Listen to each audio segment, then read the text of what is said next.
അരുണ്, ഒരു പ്രധാനപ്പെട്ട നീക്കം, അതായത് സാധാരണ രീതിയിൽ തങ്ങളുടെ സർക്കാരിന്റെ കാലത്തുണ്ടായിരുന്ന ഒരു ദേവസ്വം ബോർഡ് പ്രസിഡന്റിനെതിരെ നിയമ നടപടി വരുമ്പോൾ അത് രാഷ്ട്രീയ പ്രേരിതമെന്ന സ്വാഭാവിക നിലപാട് സ്വീകരിക്കേണ്ട കക്ഷി ഇത്തവണ അത് രാഷ്ട്രീയ പ്രേരിതമല്ല എന്ന നിലപാടെടുക്കുന്നതിന് പിന്നിൽ അത് പൊതുവിൽ നിലവിൽ ഈ വിഷയത്തെ എങ്ങനെ ഇനി കൈകാര്യം ചെയ്യണമെന്ന CPM-ന്റെ നിലപാടിൻ്റെ ഒരു സൂചന കൂടിയല്ലേ, പ്രത്യേകിച്ച് ശബരിമല തോൽവിക്ക് കാരണമായെന്ന വിലയിരുത്തൽ കൂടി നടത്തിയ പശ്ചാത്തലത്തിൽ? തീർച്ചയായിട്ടും ശബരിമല സ്വർണ്ണക്കൊള്ള എത്രത്തോളം CPM-നെ ഗുരുതരമായി പ്രതികൂലമായി ബാധിച്ചു എന്ന കാര്യം CPM നേതൃത്വം തിരിച്ചറിയുന്നു.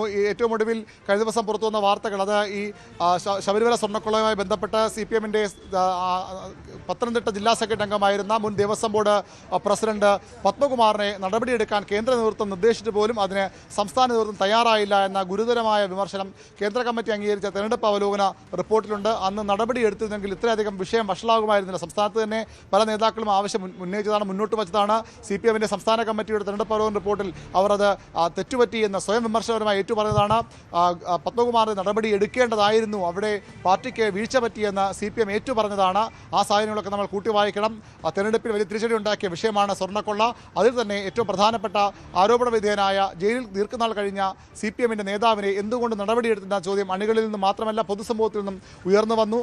അവിടെ അന്ന് സംരക്ഷിച്ച CPM ഇനി അത്തരക്കാരെ സംരക്ഷിക്കേണ്ട ആവശ്യമില്ല നിലപാടിലേക്ക് എത്തിച്ചേരുകയാണെന്ന് വേണം മനസ്സിലാക്കാൻ. EP ജയരാജൻ്റെ പ്രാഥമിക പ്രതികരണം അങ്ങനെ വേണം നമുക്ക് വായിച്ചെടുക്കാൻ. ഏതായാലും മുൻ ദേവസ്വം മന്ത്രി VN വാസൻ അടക്കമുള്ളവർ ഇന്ന് ഈ സംസ്ഥാന കമ്മിറ്റി യോഗത്തിൽ പങ്കെടുക്കുന്നു. അദ്ദേഹം AK സെന്ററിന്റെ ഉള്ളിലേക്ക് യോഗത്തിനായി പോയി എന്നാണ് നമ്മൾ മനസ്സിലാക്കുന്നത്. അദ്ദേഹത്തിന്റെ പ്രതികരണവും വളരെ പ്രധാനപ്പെട്ടതാണ്. രാഷ്ട്രീയ പ്രേരിതമായി പ്രശാന്തിനെ കൊടുക്കാൻ ശ്രമിക്കുന്ന ആരോപണം ആദ്യഘട്ടത്തിൽ CPM മുന്നോട്ട് വച്ചതാണ്. ഈ കേസ് CPM-ന്റെ ഭരണസമിതിയിലേക്ക് എത്തിക്കുന്നത് തന്നെ രാഷ്ട്രീയ പ്രേരിത നീക്കമെന്ന വിലയിരുത്തലുകൾ ഉണ്ടായതാണ്. പക്ഷേ ഇനി അത്തരമൊരു ഒളിച്ചു വയ്ക്കലിന് അല്ലെങ്കിൽ ഇവരെ ചേർത്ത് പിടിക്കലിന് CPM തയ്യാറാകില്ല. പ്രശാന്തിനെ പൂർണ്ണമായും CPM തള്ളുമോ എന്ന കാര്യമാണ് ഇനി അറിയേണ്ടത്. ഏതായാലും EP ജയരാജൻ്റെ കേന്ദ്ര കമ്മിറ്റി അംഗത്തിൻ്റെ പ്രതികരണം സൂചിപ്പിക്കുന്നത് തന്നെയാണ്. കേന്ദ്ര കമ്മിറ്റി തന്നെ ഈ വിഷയത്തിൽ അന്ന് സംസ്ഥാന നേതൃത്വം എടുത്ത നിലപാട് ശരിയല്ല എന്ന് സൂചിപ്പിക്കുമ്പോൾ തീർച്ചയായും പ്രശാന്തിനെ സംരക്ഷിക്കാൻ ഇനി CPM നേതൃത്വം കൂടെ നിൽക്കില്ല എന്ന് തന്നെ വേണം നമുക്ക് കരുതാൻ.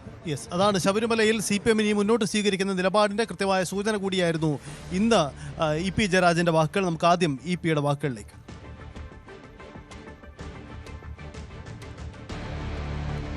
അതേ, നിയമത്തിൻ്റെ വഴിക്ക് പോട്ടെ. ഇടതുപക്ഷ ഗവൺമെൻറ്റിനൊന്നും മറച്ചു വെക്കാനുണ്ടായിരുന്നില്ല. ഞങ്ങൾ എല്ലാ കാര്യങ്ങളും അന്ന് വ്യക്തമാക്കിയതാണ്. അതിൻ്റെ നടപടിക്രമങ്ങളാണ് തുടരുന്നത്.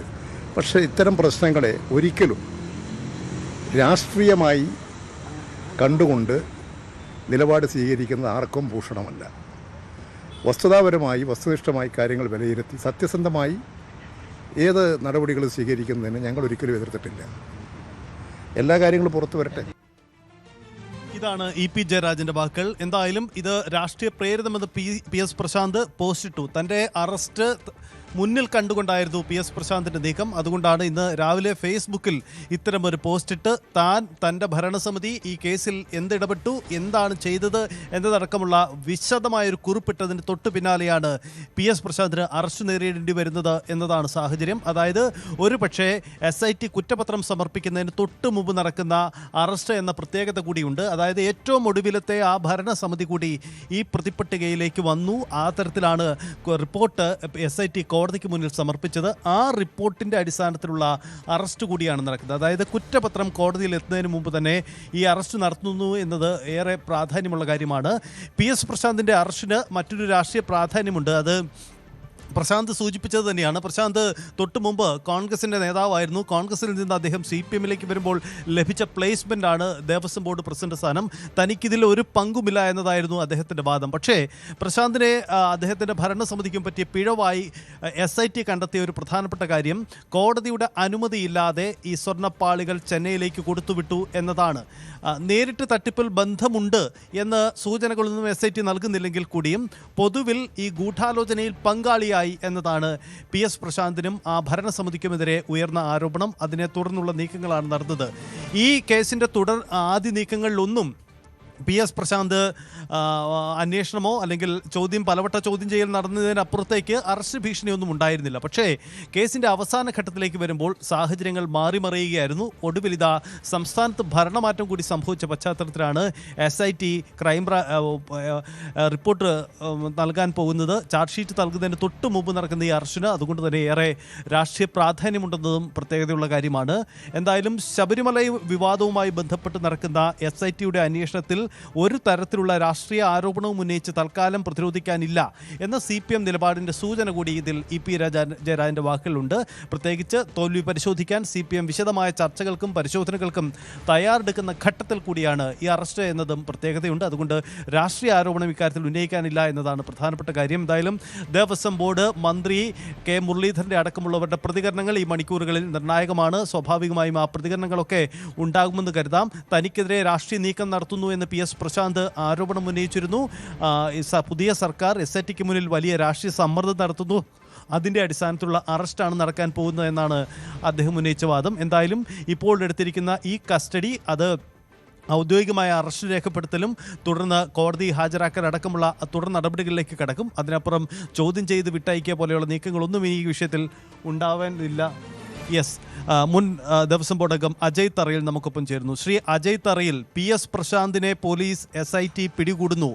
PS പ്രശാന്തിൻ്റെ ഭരണസമിതിക്ക് അവസാന ഘട്ടത്തിലുണ്ടായിരുന്ന ആ ഭരണസമിതിക്ക് കൃത്യമായ പങ്കുണ്ട് എന്നതാണ് SITയുടെ കണ്ടെത്തൽ, കോടതി കൊടുത്ത റിപ്പോർട്ട്. ഈ അറസ്റ്റിനെ നിങ്ങൾ എങ്ങനെ കാണുന്നു? അല്ല, ഈ അറസ്റ്റ് ആദ്യമേ ചെയ്യേണ്ട കാര്യമാണ്. കാരണം ഇതിനു മുമ്പ് ചെയ്ത കുറ്റങ്ങളും കളവുകളും മറച്ചു വെക്കാൻ വേണ്ടി രണ്ടാമത് പ്രശാന്ത് ഇരിക്കുന്ന കാലത്താണ് ഈ ദ്വാരപാലക ശില്പങ്ങൾ അഴിച്ചുകൊണ്ടുപോയത്. അത് അഴിച്ചുകൊണ്ടുപോയത് സ്പെഷ്യൽ കമ്മീഷൻ അറിഞ്ഞിട്ടില്ല. അന്നേ ഇത്ര ആളുകളെ ഒഴിവാക്കിയിരുന്നെങ്കിൽ ഈ പ്രശ്നം ഉണ്ടാവില്ലായിരുന്നോ? സംസ്ഥാന കമ്മിറ്റിയിലെ കേന്ദ്ര കമ്മിറ്റിയുടെ റിപ്പോർട്ട് അവതരിപ്പിക്കാൻ പോവുകയാണ്. അതിനു മുമ്പ് നിങ്ങൾ തന്നെ ഇവിടെ വഴി തടഞ്ഞു നിർത്തി ചർച്ച ഉണ്ടായി കഴിഞ്ഞാൽ ബുദ്ധിമുട്ടാകും. ഞാൻ വിചാരിച്ച് നമ്മൾ ഡൽഹിയിൽ നടക്കുന്ന വിദ്യാർത്ഥി യുവജന സമരത്തെക്കുറിച്ച് എന്തെങ്കിലും ചോദിക്കാനായിരിക്കും. ഇന്നിപ്പോൾ നരേന്ദ്രമോദി ഒരു ട്വീറ്റ് ചെയ്തിരിക്കുകയാണ്. ഇതിനെക്കുറിച്ചെല്ലാം പേപ്പർ ചോർച്ചയും മറ്റ് സംഭവങ്ങളുമായി ബന്ധപ്പെട്ട് അന്വേഷണം നടത്തി ശക്തമായ നടപടി സ്വീകരിക്കുമെന്ന്. വിദ്യാഭ്യാസ മന്ത്രി ധർമ്മേന്ദ്ര പ്രധാനെ സ്ഥാനത്ത് നിന്ന് നീക്കാൻ ധൈര്യമുണ്ടോ നരേന്ദ്രമോദിക്ക്? ഇത്തരം അഴിമതിക്കാരെ സംരക്ഷിച്ചുകൊണ്ട് നരേന്ദ്രമോദി മുന്നോട്ട് പോകാൻ ശ്രമിക്കുകയാണെങ്കിൽ നരേന്ദ്രമോദിക്ക് മുന്നോട്ട് പോകാൻ കഴിയില്ല. ധർമ്മേന്ദ്ര പ്രധാന്റെ അതേ അവസ്ഥ, ജനങ്ങളുടെ മുമ്പിൽ ഒറ്റപ്പെടുന്ന അവസ്ഥ നരേന്ദ്രമോദിക്ക് ഉണ്ടാവും. അതുകൊണ്ട് മര്യാദയ്ക്ക് ജനാധിപത്യ ബോധത്തോടുകൂടി അദ്ദേഹം എന്തായാലും ഈ വിഷയമല്ല പ്രതികരിക്കുന്നത്. അദ്ദേഹം CJPയുടെ സമരവുമായി ബന്ധപ്പെട്ട പ്രതികരണമാണ്. കൂടുതൽ വാർത്തകൾക്ക് News 18 Keralam YouTube channel subscribe ചെയ്യുക.